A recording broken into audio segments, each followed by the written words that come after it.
वीरपुर नाम का एक गांव था। इस गांव में एक बड़ा सा पीपल का पेड़ था। उस पेड़ पर एक चुड़ैल हमेशा उल्टी लटकी रहती थी। उसका चेहरा बहुत भयानक था। इसी गांव में शीला नाम की एक औरत रहा करती थी। उसका एक बेटा था जिसका नाम था मोनू। स्कूल की छुट्टियां चल रही थी। मोनू अपने घर आया हुआ था।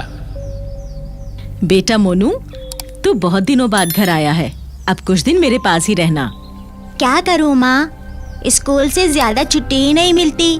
लेकिन अब मैं आ गया हूँ तो पूरा गांव घूमूंगा और सबसे मिलूंगा। अगले दिन मोनू अपनी माँ के साथ बाजार जाता है। जब वो दोनों बाजार से वापस लौट रहे होते हैं तब मोनू को पीपल का वो बड़ा सा पेड़ दिखाई देता है। अरे माँ, ये कितना विशाल पेड़ है, पर इस पे ये काला काला क्या लटक रहा है? मोनू ये देखकर घबरा जाता है और धीरे धीरे पेड़ की तरफ बढ़ने लगता है। मोनू, वहां मत जाओ, वहां खतरा है। ये देखकर शीला बहुत घबरा जाती है, लेकिन मोनू पेड़ के बहुत करीब पहुंच जाता है और उसे कुछ शैतानी शक्तियां पेड़ की तरफ खींचने लगती हैं। माँ, मैं खुद नहीं जा रहा हूँ, मुझे कोई अपनी तरफ खींच रहा है। माँ बचाओ, माँ बचाओ। अरे कोई मेरे बेटे को बचाओ, वो चुड़ैल मेरे बेटे को अपनी तरफ खींच रही है।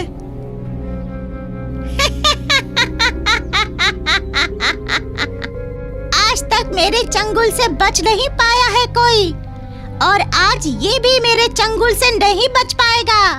मैं एक एक करके सबको मार दूंगी। वो चुड़ैल मोनू के शरीर पर कब्जा करने की कोशिश करती है। तभी मोनू की माँ उस चुड़ैल को एक सिद्ध तावीज दिखाती है, जिससे चुड़ैल की शक्तियां कमजोर पड़ जाती हैं और वो मोनू को छोड़ देती है। मोनू की माँ मोनू को लेकर जल्दी से घर चली जाती है। माँ, पीपल के पेड़ में ऐसा क्या है माँ, जो आप मुझे उसके पास जाने से मना कर रही थी? बेटा, इसके पीछे बहुत लंबी कहानी है। माँ, मुझे पूरी कहानी बताओ ना। तब शीला मोनू को उस चुड़ैल की कहानी बताती है। इसी गांव में एक पागल लड़की रहती थी।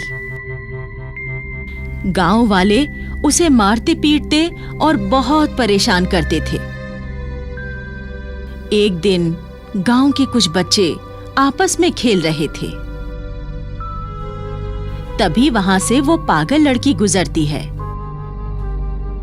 सारे बच्चे उसे ईंट और पत्थर से मारने लगते हैं, जिससे वो पागल लड़की बहुत घायल हो जाती है और सारे बच्चे घबराकर भाग जाते हैं। वो पागल लड़की वहीं घायल अवस्था में मर जाती है। उसकी आत्मा पूरे गांव में भटकती है। रास्ते में जो उसे मिलता वो उसे मार देती थी, जिससे पूरे गांव में हाहाकार मच जाता है। पूरे गांव वाले डर जाते हैं। फिर एक दिन गांव के लोगों ने एक तरकीब निकाली। देखो भैया, अगर हमें अपनी जान बचानी है तो हमें मुनि बाबा के पास जाना होगा। हाँ भाई, तुम सही कहते हो। हम सब मुनि बाबा के पास चलेंगे।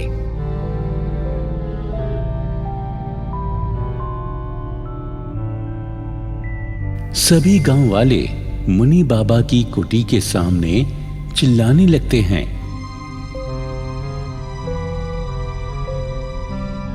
हमारी मदद करो मुनि बाबा, हमारी जान खतरे में है। कौन है जो सुबह सुबह मेरी कुटिया के सामने चिल्ला रहा है?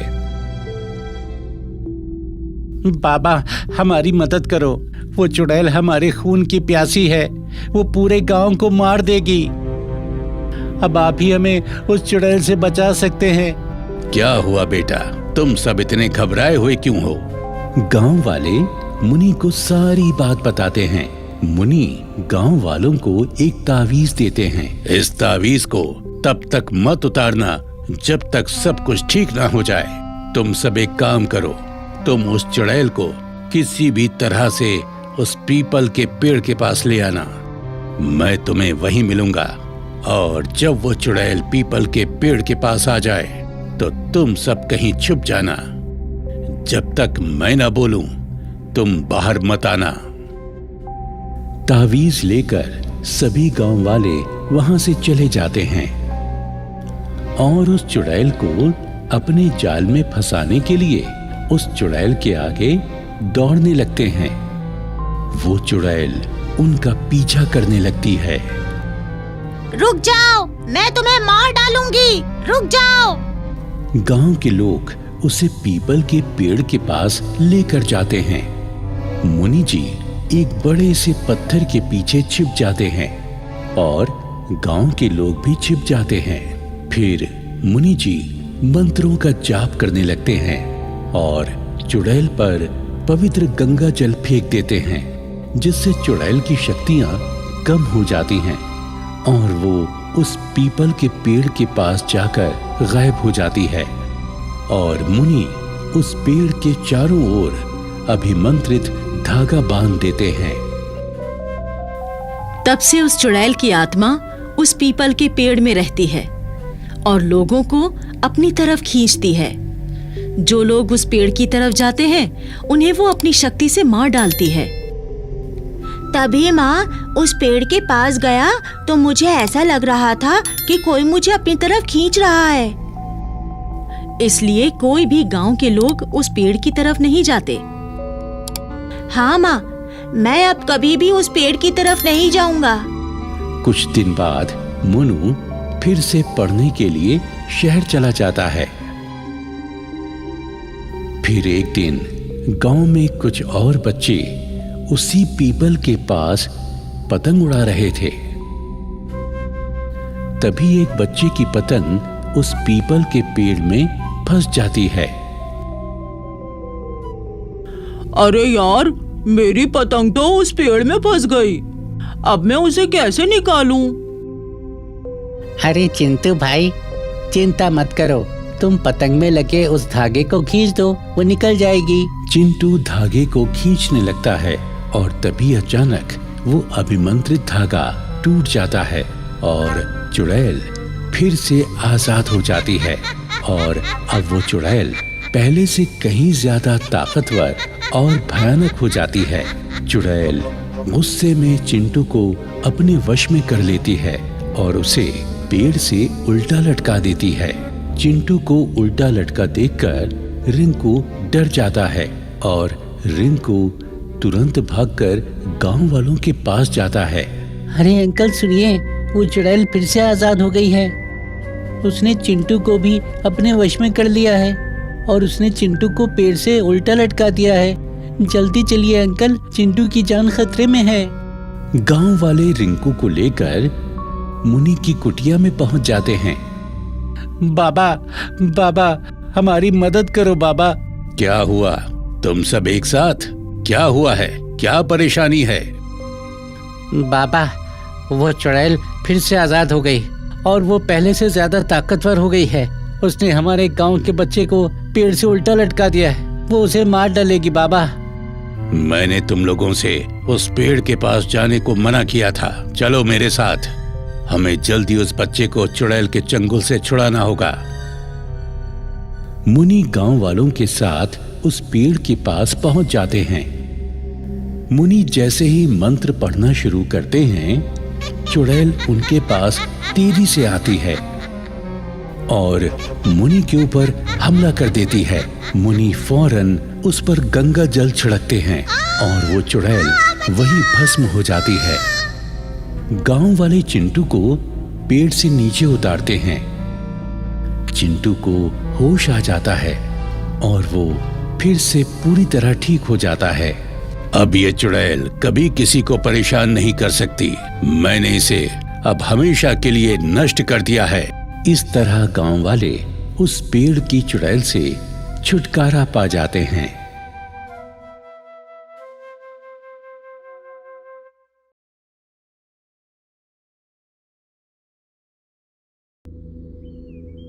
बानपुर गांव में एक चुड़ैल का साया था।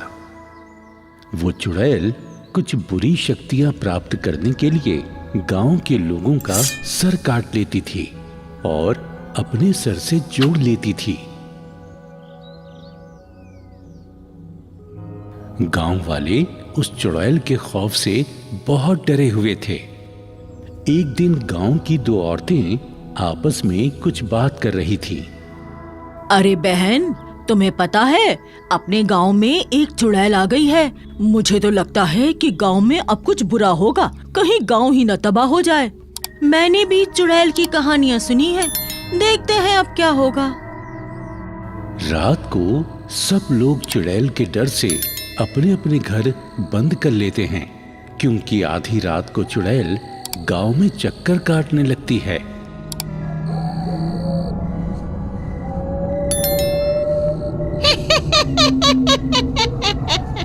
मेरा खौफ इतना है पूरे गांव में कि सबके घर के दरवाजे इतनी जल्दी बंद हो गए, पर मैं तो शिकार करके ही जाऊंगी। फिर चुड़ैल सुरेश के घर की ओर जाती है और दरवाजे को जोर जोर से खटखटाने लगती है। दरवाजा खोलो, मुझे मदद की जरूरत है, दरवाजा खोलो। अरे इतनी रात में कौन आया है? रीता, जाओ जरा देखो कौन आया है। तुम्हें शर्म नहीं आती? आधी रात को अपनी पत्नी को खतरे में डाल रहे हो। ओफो, एक काम कह दो तुमसे तो वो भी नहीं होता। रहने दो, मैं ही जा रहा हूँ। अरे ये नहीं सोचती हो कि मैं दिन भर का थका मांदा आता हूँ, लेकिन नहीं, सारे काम मुझसे ही करवाने हैं इसको।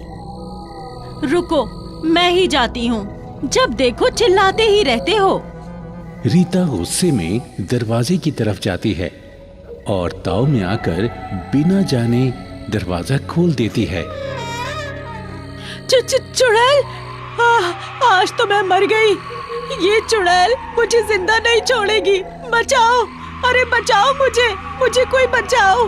अरे डरपोक सुरेश, बचाओ मुझे। आज तो मेरा शिकार मुझे मिल गया। अब तुझे कोई भी नहीं बचा सकता। देखते ही देखते चुड़ैल रीता का सर उसके धड़ से अलग कर देती है और उसका सिर अपने सिर में जोड़ लेती है। अब मैं और ताकतवर हो गई, मेरे पास दो दो सिर हो गए। दुनिया में मेरा मुकाबला कोई नहीं कर सकता। अब मैं पूरे गांव पर राज करूंगी। कमरे के अंदर से सुरेश रीता को आवाज लगाता है। अरे रीता, दरवाजा खोलने गई हो या बनाने? जल्दी आओ। अरे सोना नहीं है क्या? रीता, रीता, अरे रीता, बोलती क्यों नहीं हो?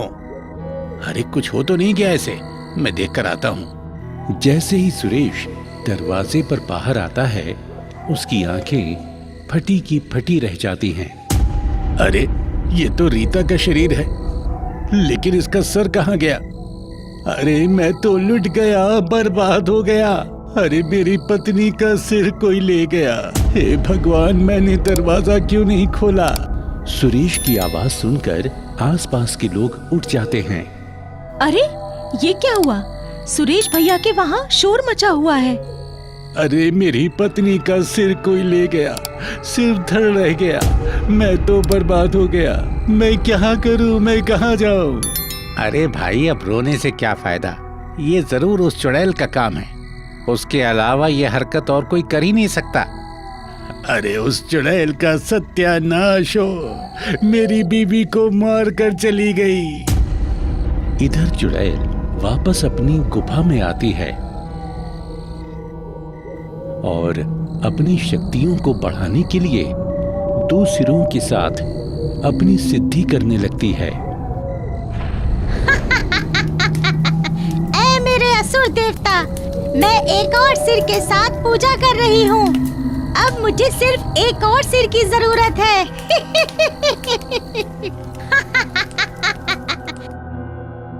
पता है संजय, अभी कुछ दिन पहले ही मैं और रीता उस चुड़ैल की बात कर रहे थे और कल ही वो चुड़ैल उसका सर काट के ले गई।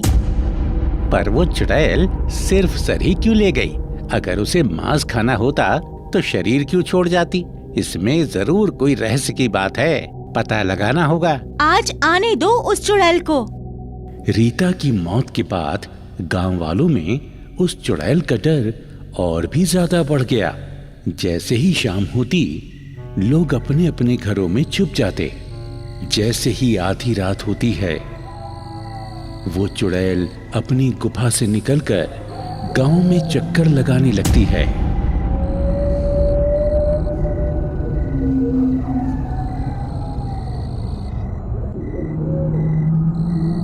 आज चुड़ैल राजेश के घर पर पहुंचती है और उसका दरवाजा खटखटाती है। दरवाजा खोलो, दरवाजा खोलो, मुझे खाना दे दो, मुझे बहुत जोर की भूख लगी है। इतनी रात को कौन आया होगा? लगता है कोई भूखी आई होगी खाना मांगने। खाना दे आती हूँ, जरूरतमंद लगती है। सुनीता रसोई से खाना लेकर आती है और दरवाजा खोल देती है। आखिर तो आ ही गई। अरे बचाओ, ये तो चुड़ैल है, चुड़ैल। अब मेरे 2 से 3 सर हो जाएंगे। चुड़ैल सुनीता पर हमला करती है और उसका सिर काटकर अपने सिर में लगा लेती है। मैं दुनिया की सबसे शक्तिशाली चुड़ैल बन गई हूँ। इतने में ही पुनीता और संजय आकर सुनीता को बचा पाते। चुड़ैल वहां से जा चुकी थी। अरे, ये चुड़ैल इस बार भी कामयाब हो गई। पता लगाना होगा कि वो क्या करना चाहती है। अरे, उसकी गुफा में जाकर ही पता चलेगा कि वो करना क्या चाहती है। अब चुड़ैल के 3 सर हो गए थे। चुड़ैल काली शक्तियां प्राप्त करने के लिए अब यज्ञ करना शुरू कर देती है और मंत्र पढ़ने लगती है। इधर पुनीता और संजय गांव वालों को साथ में लेकर चुड़ैल की गुफा के पास पहुंच जाते हैं। अरे अरे, देखो ये चुड़ैल क्या कर रही है। अरे हाँ, ये तो कोई विनाशकारी शक्तियां पाने की कोशिश कर रही है। हमें इसे रोकना होगा, वरना ये पूरा गांव तबाह कर देगी। मुझे यहाँ किसी इंसान की खुशबू आ रही है। कोई है यहाँ? संजय, तुम धीरे धीरे आगे बढ़ो, हमें इस चुड़ैल के सर काटने पड़ेंगे। चुड़ैल की नजरों से बचकर संजय आगे बढ़ने लगता है। ए चुड़ैल, आज तेरा किस्सा खत्म। संजय उस चुड़ैल का सिर काट देता है। तू मेरा खात्मा करेगा? अरे ये क्या, इसका सिर खुद से वापस जुड़ गया। तुम इंसान मेरा कुछ नहीं बिगाड़ सकते।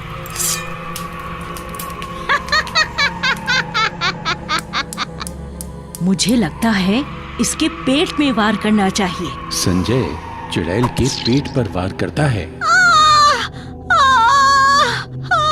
ये नहीं हो सकता, कोई इंसान मुझे नहीं मार सकता। मैं अपने मकाम के इतने पास आकर नहीं मर सकती। और देखते ही देखते चुड़ैल के दोनों इंसानी सर चुड़ैल के धड़ से अलग हो जाते हैं। संजय और पुनीता की समझदारी और बहादुरी से गांव वाले उस चुड़ैल के आतंक से सदा के लिए मुक्त हो जाते हैं और अब गांव वाले खुशी खुशी अपना जीवन यापन करने लगते हैं।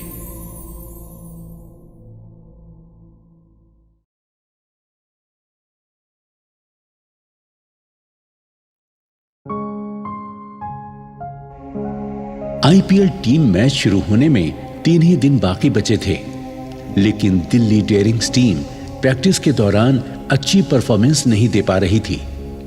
टीम का captain Tushar Verma vice captain Rahul पर झल्लाता है। ये क्या हो रहा है राहुल? मेरी टीम इस बेकार परफॉर्मेंस के साथ आईपीएल ट्रॉफी कैसे जीत पाएगी? आप बिल्कुल टेंशन मत लो कैप्टन, हमारी टीम आईपीएल ट्रॉफी जरूर जीतेगी। टीम के ओनर मिस्टर कपूर अपनी टीम के खराब प्रदर्शन से बहुत ही चिंतित थे और कैप्टन तुषार वर्मा से नाराज भी थे। इसीलिए मिस्टर कपूर कैप्टन तुषार वर्मा को अपने होटल वाले स्वीट में बुलवाते हैं। कैप्टन तुषार जब अपनी टीम ऑनर से मिलने आते हैं तो वाइस कैप्टन राहुल को भी मिस्टर कपूर के पास बैठा हुआ पाते हैं। राहुल, तुम यहां क्या कर रहे हो? तुम्हें तो प्रैक्टिस ग्राउंड में होना चाहिए था। कैप्टन की बात का राहुल तो कोई जवाब नहीं देता, लेकिन मिस्टर कपूर तुषार से कहते हैं, तुषार, तुम कैप्टनशिप के बिल्कुल भी लायक नहीं हो। मैं अपनी टीम को इस साल की आईपीएल ट्रॉफी हारते हुए नहीं देखना चाहता। इसीलिए आज से मेरी टीम का कैप्टन राहुल होगा, तुम नहीं। नहीं, ये बिल्कुल गलत डिसीजन है। मैं इस गलत फैसले को नहीं मानूंगा। मुझे पता था तू ऐसे नहीं मानेगा, इसीलिए मैंने खुद को कैप्टन बनाने के लिए एक दूसरा तरीका भी सोच रखा है। और फिर राहुल आगे बढ़कर तुषार को पकड़ लेता है और खिड़की से बाहर धकेल देता है। तुषार होटल की 8वीं मंजिल से नीचे गिरकर दम तोड़ देता है। मिस्टर कपूर अपनी टीम के सामने नए कैप्टन की घोषणा करते हैं। हेलो टीम, हमें बहुत दुख हुआ अपने टीम कैप्टन की मौत हो जाने का, लेकिन ये आईपीएल तो हमें खेलना ही है, इसलिए अब टीम की कमान मिस्टर राहुल संभालेंगे। और इस तरह मिस्टर कपूर राहुल को टीम का कैप्टन घोषित कर देते हैं। आईपीएल मैच के शुरू होने से एक दिन पहले आधी रात के समय राहुल अपने होटल के रूम में आराम से सोया हुआ था।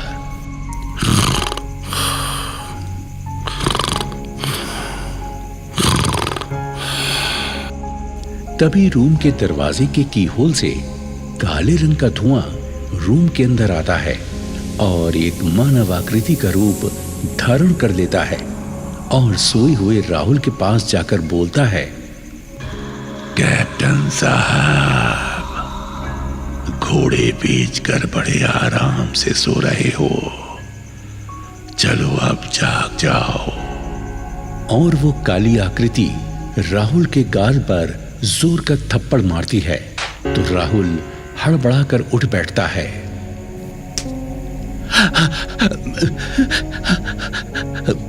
कौन है? मुझे थप्पड़ किसने मारा? एक थप्पड़ से इतना बिलबिला गया तो वो धोखेबाज, भला तब क्या होगा जब मैं तुझे जान से मारूंगा। तुम कौन हो? तुम मुझे जान से क्यों मारना चाहते हो? मैं कैप्टन तुषार वर्मा का भूत हूं। मैं तुझे मारकर अपनी हत्या का बदला लेने आया हूं। तुषार का भूत अपने हाथ को तलवार बना लेता है और राहुल को मारने के लिए जैसे ही तलवार उठाता है, राहुल डर के मारे चीख पड़ता है।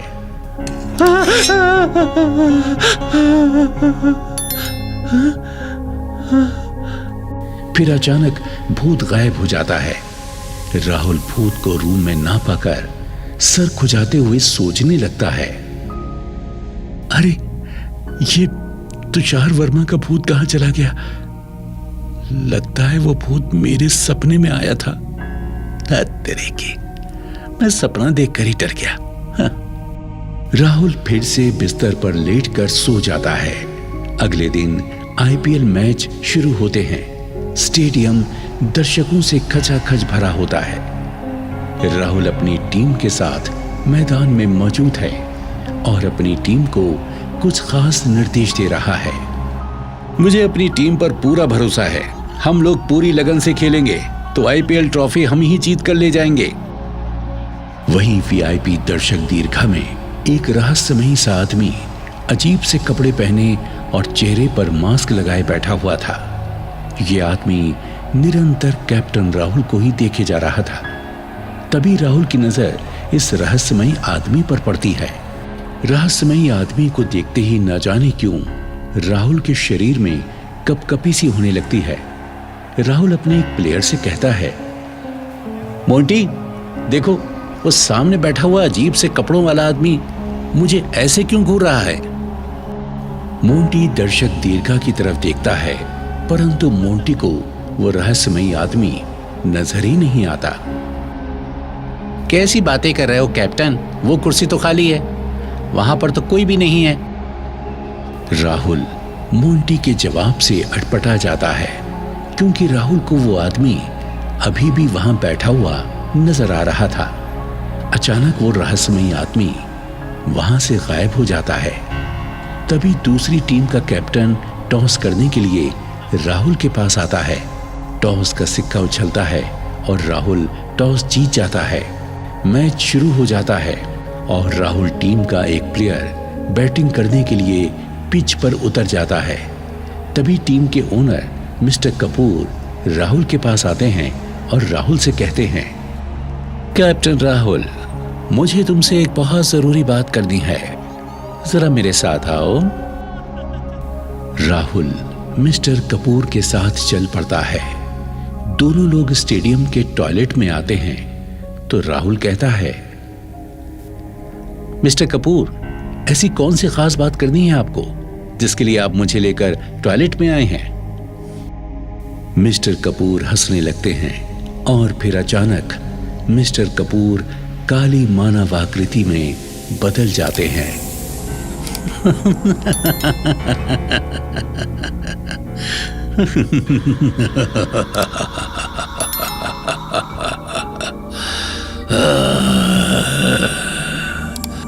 अवतार धोखेबाज, पहचाना मुझे? मैं कौन हूं? भूत, भूत।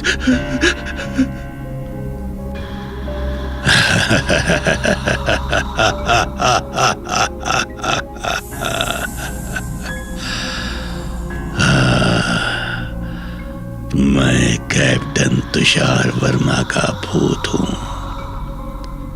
तूने खुद कैप्टन बनने के लिए मिस्टर कपूर के साथ मिलकर मुझे धोखा दिया और मेरा मर्डर भी कर दिया।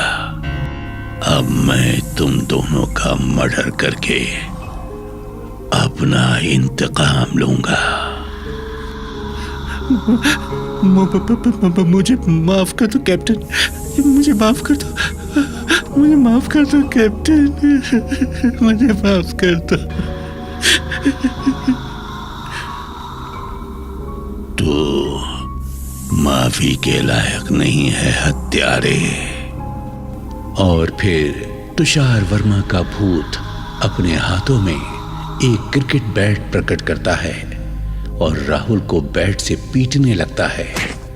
तभी इत्तेफाक से टॉयलेट में मिस्टर कपूर भी आ जाते हैं और भूत के हाथों राहुल को पिटता देखकर मिस्टर कपूर घबरा जाते हैं। अरे ये क्या, भूत कैप्टन राहुल को पीट रहा है। मैं भागता हूं। मिस्टर कपूर डर कर वापस जाने लगते हैं, लेकिन तुषार वर्मा का भूत अपना एक हाथ लंबा करके मिस्टर कपूर की टांग पकड़कर खींच लेता है और कपूर को फर्श पर गिराकर उसे भी बैट से पीटने लगता है। तुषार का भूत दोनों को इतना पीट देता है कि दोनों मर जाते हैं।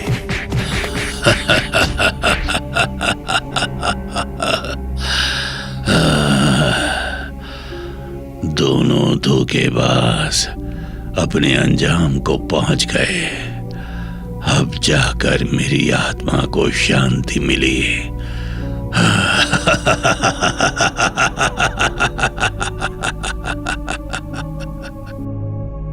और फिर कैप्टन तुषार वर्मा का भूत वातावरण में विलीन होकर कहीं गायब हो जाता है। किसी ज्ञानी ने सच ही कहा है, बुरे काम का अंजाम भी बुरा ही होता है। इसीलिए हमें सदैव लालच, धोखेबाजी और बुरे कामों से बचना चाहिए।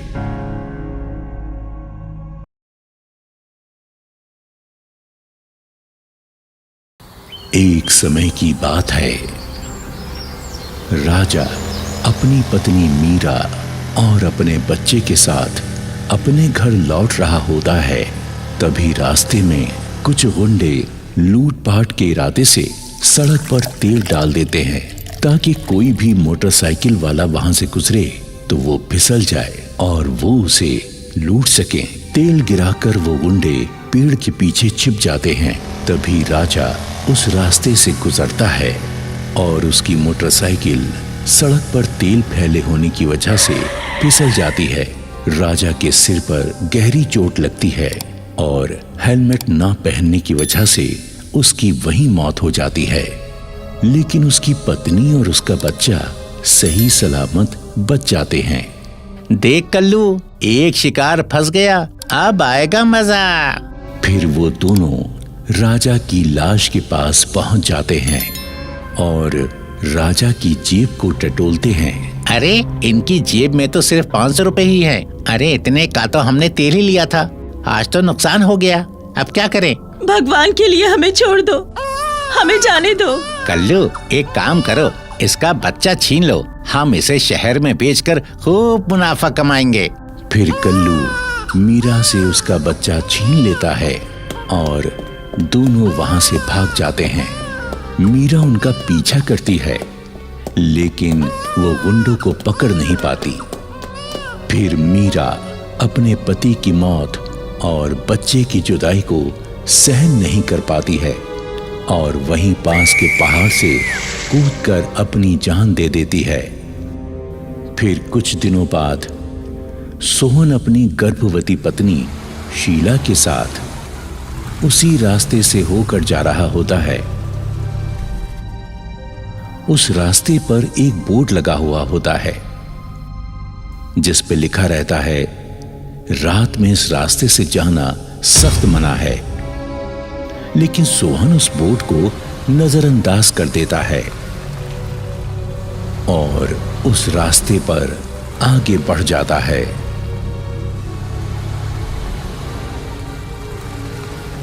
आगे कुछ दूर जाने पर उसकी गाड़ी का टायर फट जाता है। अरे ये क्या, गाड़ी का टायर फट गया? ये तो बहुत बड़ी गड़बड़ हो गई। मेरे पास तो दूसरा टायर भी नहीं है, क्या करूं मैं? अरे जल्दी कुछ कीजिए ना, मेरा दर्द बढ़ता ही जा रहा है, मुझसे और बर्दाश्त नहीं होता। शीला, मेरे पास दूसरा टायर नहीं है, अस्पताल तो पास में ही है, चलो पैदल ही चलते हैं। फिर वो दोनों उस सुनसान रास्ते पर पैदल ही चलने लगते हैं।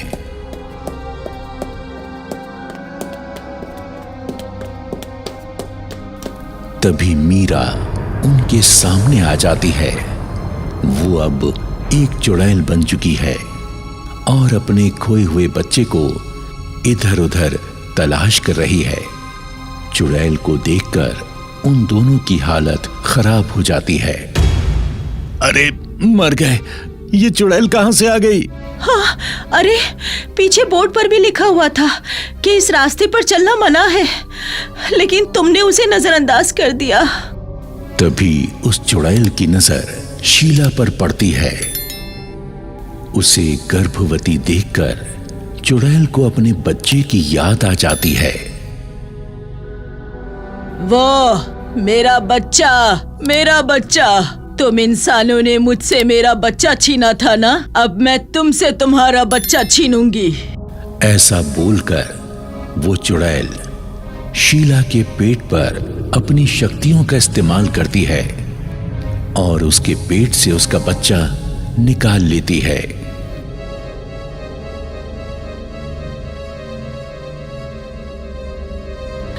अरे मर गई, बहुत दर्द हो रहा है, कुछ करो, हाय राम। तभी वो चुड़ैल शीला का बच्चा लेकर गायब हो जाती है और शीला वहीं बेहोश हो जाती है। अरे उठो शीला, तुम ठीक तो हो ना? हे भगवान, मुझे इसको फौरन अस्पताल ले जाना होगा। सोहन शीला को उठाकर उसे अस्पताल ले जाता है और शीला की जान किसी तरह बच जाती है। फिर कुछ दिनों बाद तुम कुछ भी करो, लेकिन मुझे मेरा बच्चा वापस ला कर दो। मैं अपने बच्चे के बिना नहीं जी सकती। तुम घबराओ नहीं शीला, हम फिर से उसी रास्ते पर चलेंगे जहां ये हादसा हुआ था। वो दोनों फिर से उसी रास्ते पर जाते हैं और आसपास के लोगों से पूछताछ करते हैं। अरे ये तो बहुत बुरा हुआ आपके साथ, इसीलिए तो हम गांव वालों ने एक चेतावनी का बोर्ड लगाया हुआ था, लेकिन फिर भी आप उस रास्ते पर चले गए। वो चुड़ैल कुछ दिनों से अपने बच्चे की तलाश में भटक रही है और जब कोई उसे बच्चा नहीं मिलता तो वो उस शख्स की जान ले लेती है जो उस रास्ते पर होता है। आपके बच्चे की वजह से आपकी जान बच गई। देखिए भाई साहब, वो मेरा बच्चा अपने साथ लेकर चली गई है। वो अभी भी जिंदा होगा। आप सभी लोग उसे ढूंढने में मेरी मदद कीजिए। अरे नहीं बहन जी, हम आपकी मदद कैसे कर सकते हैं? आप जितने पैसे बोलेंगे हम देने के लिए तैयार हैं। बस आप किसी तरह से मेरा बच्चा मुझे दिला दीजिए। शीला की ये बात कल्लू चोर भी सुन रहा था। वो भागकर बिल्लू को सारी बात बताता है।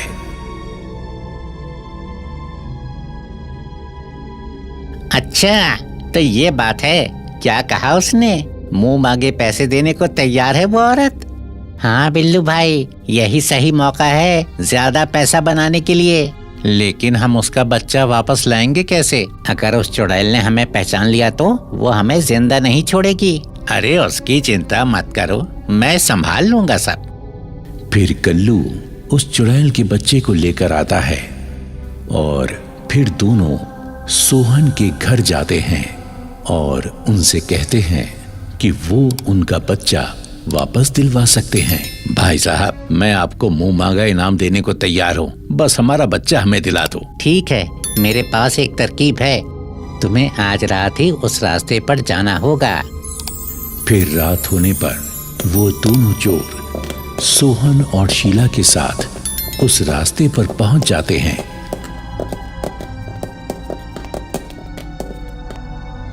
अंकल, आप मुझे कहाँ लिए जा रहे हो? तुम्हें तुम्हारी माँ के पास लिए जा रहे हैं बेटा, चुपचाप चलते रहो।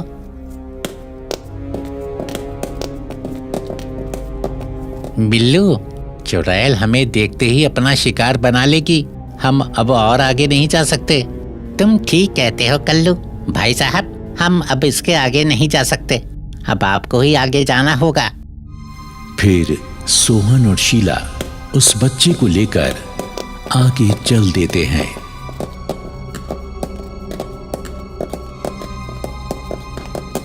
थोड़ी दूर चलने पर ही उन्हें अजीब अजीब सी आवाजें सुनाई देने लगती हैं। सुनो, लगता है वो चुड़ैल यहीं कहीं है। कहीं ऐसा ना हो कि वो हमें देखते ही मार दे और हमें उससे बात करने का मौका ही ना मिले। तुम ठीक कहती हो शीला, इससे पहले कि वो चुड़ैल हमें ढूंढे, हमें ही उसे ढूंढना होगा। देखो बेटा, आपकी मम्मी यहीं कहीं हैं, आप उन्हें आवाज लगाओ। लेकिन मैं तो उन्हें पहचानता ही नहीं। क्या मेरे बुलाने से वो आएंगी? बच्चे की बात सुनकर शीला की आंखें भर आती हैं। फिर वो बच्चा अपनी माँ को पुकारता है। माँ, माँ, आप कहाँ हो माँ? बच्चे की आवाज सुनकर वो चुड़ैल वहां पहुंच जाती है। अपने बच्चे को देखकर चुड़ैल बहुत खुश हो जाती है, लेकिन उसका बच्चा उसे देखकर डर जाता है और वो शीला के पीछे छिप जाता है। डरो मत बेटा, मैं तुम्हें नुकसान नहीं पहुंचाऊंगी। तुम मेरे बेटे हो। चुड़ैल बहन, जिस तरह आप अपने बच्चे के लिए तड़प रही हैं, उसी तरह मैं भी अपने बच्चे के लिए तड़प रही हूँ। कृपया करके मेरा बच्चा मुझे वापस कर दो। मुझे माफ कर दो।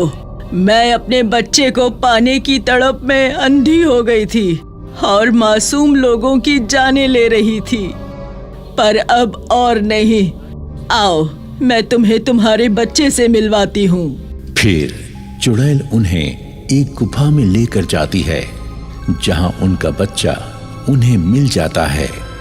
अपने बच्चे को पाकर शीला बहुत खुश हो जाती है, लेकिन चुड़ैल का बच्चा उदास होकर शीला के पीछे छिप जाता है। चुड़ैल अपने उदास बच्चे को देखकर दुखी हो जाती है। उसे पता होता है कि वो अब अपने बच्चे की देखभाल नहीं कर सकती क्योंकि वो मर चुकी होती है। चुड़ैल बहन, आप फिक्र मत कीजिए। आज से आपके बच्चे की देखभाल मैं करूंगी। आज से ये भी मेरा बच्चा है। ये सब सुनकर चुड़ैल बहुत खुश हो जाती है। इतना बोलकर वो चुड़ैल हमेशा हमेशा के लिए चली जाती है और शीला, सोहन अपने दोनों बच्चों के साथ खुशी खुशी रहने लगते हैं।